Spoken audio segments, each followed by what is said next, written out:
وہ سب سے چھپا ہوا سارے تمہارے پاس موقع ایسے آتے ہیں جب ایک ایک گھونٹ نگل سکتے ہو، وضو کے بیچ میں، غسل کے بیچ میں، جب کوئی نہ دے۔ آپ کے روزہ رکھنے سے میرا کیا ہے؟ تو جانتے ہیں میرے آقا صلی اللہ تعالیٰ علیہ وسلم نے کیا فرمایا کہ اگر استطاعت ہے تو شادی کر لے، ورنہ روزہ نیت کر کے روزے سے آئے ہیں۔ کسی کی پیشانی پہ تو لکھا نہیں ہے کہ یہ روزے مسلمان کے لیے روزے جو فرض کیے گئے آپشنلی نہیں ہے میرے عزیز، یہ آپشنلی نہیں ہے، اختیاری نہیں ہے، جسے چاہے وہ رکھے، جسے چاہے وہ چھوڑے۔ ہاں ہمارے ہاں معاشرہ ایسے ہی ہے نا، ہاں صبح اٹھ کر کے لوگ پوچھتے رہتے ہیں روزہ ہے، روزہ ہے؟ کیوں پوچھ رہے ہو روزہ ہے؟ مسلمان ہے تو روزہ فرض ہے، روزہ فرض ہے۔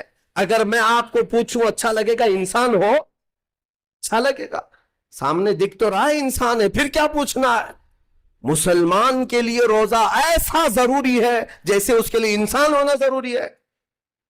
وہ روزے چھوڑتا کیوں؟ ہاں چند ہی چیزیں ہیں جہاں تخفیف دی گئی ہے شریعت میں، وہ سفر ہے یا مرض ہے، ایسا مرض کہ جس سے وہ نہیں برداشت کر پاتا، اس میں اللہ تعالیٰ نے اسے چھوٹ دی ہے، رخصت دی ہے، یا حاملہ عورت ہے، یا دودھ پلانے والی عورت ہے، یا پھر اب بہت سارے لوگ ایسے ہیں جو ہٹے کٹے ہیں، تندرست ہیں، توانا ہیں، روزے چھوڑے ہوئے ہیں۔ میرے عزیز، سب ہونے کے بعد اگر روزہ چھوڑنے کی کسی کو رخصت ہے نا، تو صرف ان عورتوں کو جن کی ماہواری آتی ہے مہینے میں یا بچے کے بعد، حیض و نفاس والی عورتوں کے لیے روزہ نہیں ہے۔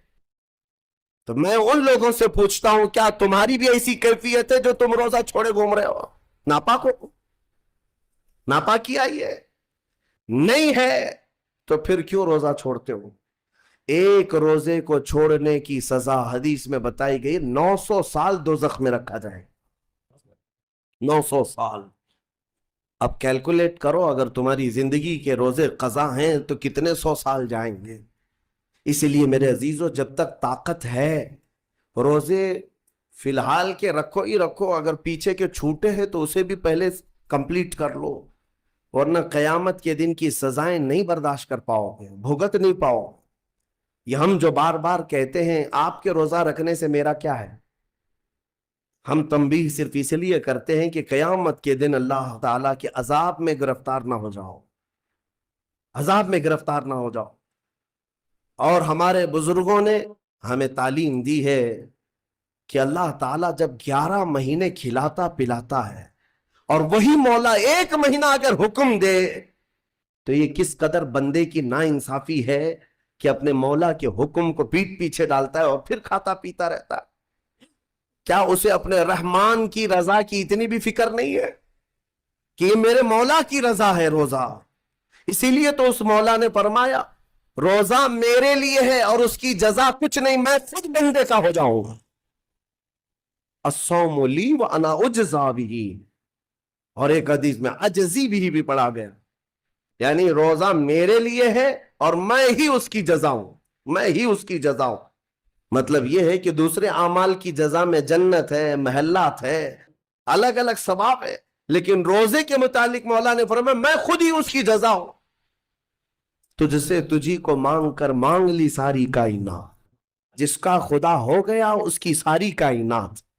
میرے عزیزوں، اللہ تبارک و تعالیٰ اگر کسی بندے کا ہے تو پھر اس کے کیا کہنے۔ اچھا، ایک اور اس میں حکمت یہ ہے، روزہ جو رکھا جاتا ہے یہ بندے اور اللہ کے بیچ کا راز ہے، دوسرے کسی کو پتا نہیں۔ میرا روزہ آپ کو نہیں معلوم، آپ کا روزہ مجھے نہیں معلوم۔ چہرہ دیکھ کر کے کچھ بھی کہا جا سکتا ہے، ہاں چہرہ دیکھ کر کسی کا روزہ پتا چلے گا۔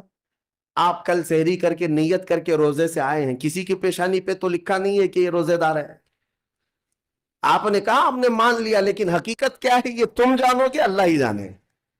بہت سارے تمہارے پاس موقع ایسے آتے ہیں جب ایک ایک گھونٹ نگل سکتے ہو، وضو کے بیچ میں، غسل کے بیچ میں، جب کوئی نہ دیکھ رہا ہو تب چٹکیاں لے کر اندر ڈال سکتے ہو، کوئی نہ دیکھ رہا ہو۔ لیکن بندے اور مولا کے درمیان کا ایک راز ہے روزہ۔